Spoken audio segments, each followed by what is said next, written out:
Bien, chers étudiants, bonjour. Nous voici de retour pour nos investigations arithmétiques. Alors aujourd'hui, on va étudier un exercice dont l'énoncé est très court. Il s'agit de déterminer les entiers n tels que n divise 2 puissance n moins 1. Bien, alors en dépit de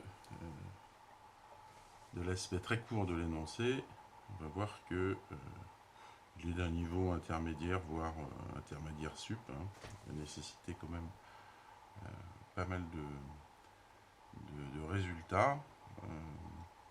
Alors on va étudier pour commencer les cas immédiats. Le cas n égale 0, eh bien 2 puissance 0 moins 1 vaut 0. Donc c'est dire que 0 divise 0. Ce qui est vrai au sens de l'arithmétique des entiers. Pour le cas n égale 1, bah là, 1 divise tout le monde. Et il se trouve qu'en l'occurrence, le 2 puissance n moins 1 vaut. Voilà. Bien, alors si on commence à faire les calculs pour n plus grand que 2, bah, on voit que pour les premières valeurs, n ne divise jamais 2 puissance n moins 1. C'est ce qu'on va essayer de montrer. On va montrer que quel que soit n supérieur ou égal à 2, n ne divise pas 2 puissance n moins 1. Bien, alors pour cet exercice, on va avoir besoin de, comme je vous l'ai dit, c'est un exercice de niveau intermédiaire sup. On va avoir besoin de deux résultats préliminaires qui sont l'objet d'autres exercices dans la feuille de TD. Le premier résultat, c'est que si je prends K un entier, et je prends A et B des entiers naturels, que je prends non nuls, eh bien le PGCD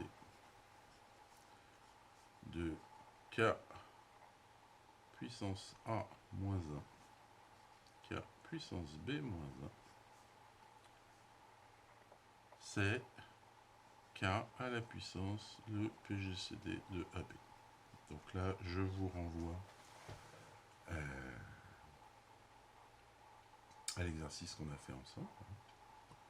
Exercice. Je ne sais pas si je ferai une vidéo dessus.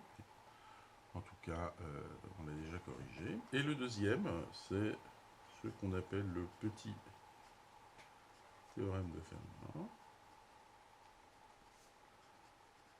qui dit la chose suivante, qui dit que quel que soit P, un nombre premier, quel que soit A, un entier, si P ne divise pas 1, alors ça implique que A puissance P moins 1 est congru à 1 modulo P. Voilà, donc ça a aussi été démontré. Il existe plein de démonstrations sur ce résultat.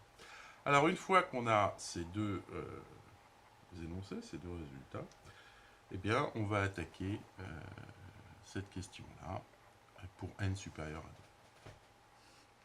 2. Donc je prends n supérieur à 2 et je prends P, un nombre premier qui divise n. Alors par hypothèse, on va raisonner par l'absurde.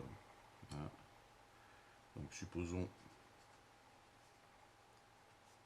que n divise 2 puissance n moins 1. Eh bien, si P divise n, comme n est supérieur à 2, j'ai donc P qui divise 2 puissance n moins 1. Et comme n est supérieur à 2, bah, ce nombre est certainement impair. Donc ça va impliquer que P est différent.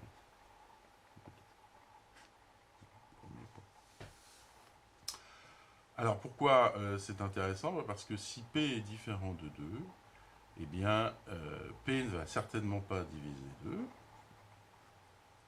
Et donc je peux appliquer le petit théorème de Fermat,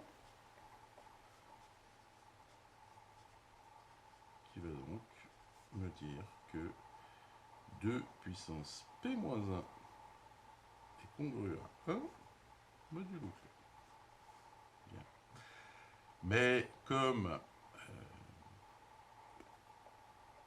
n divise 2 puissance n moins 1 et que P divise n, eh bien, j'ai P qui divise 2 puissance n moins 1. Et ça, c'est exactement dire que P divise 2 puissance P moins 1 moins 1.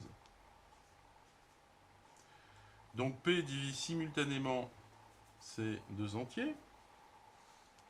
Et bien P va donc diviser le PGCD de 2 puissance n moins 1, 2 puissance P moins 1 moins 1. Mais ce PGCD, eh bien, en vertu du rappel du petit 1, c'est exactement 2 puissance D moins 1, où D est le PGCD de N et P moins 1. D'accord ? Bien, la conséquence, c'est que bien, P étant un nombre premier, que D ne peut pas être égal à 1. Ça implique que ça, c'est différent de 1. Donc on vient de montrer la chose suivante. On vient de montrer que, quel que soit P, premier, si P divise N, eh bien ça implique que le PGCD de N et de P moins 1 est non nul. Non égal à 1, pardon. Bien, et ben on va appliquer ça pour P. On prend pour P le plus petit nombre premier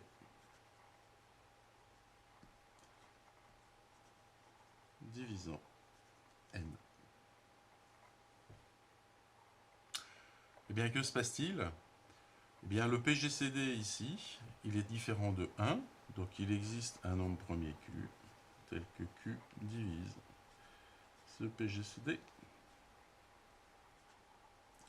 Mais par définition du PGCD, Q va diviser N, et comme Q va diviser P moins 1, eh bien Q va être strictement inférieur à P. Et du coup, eh bien, c'est absurde. Pourquoi ?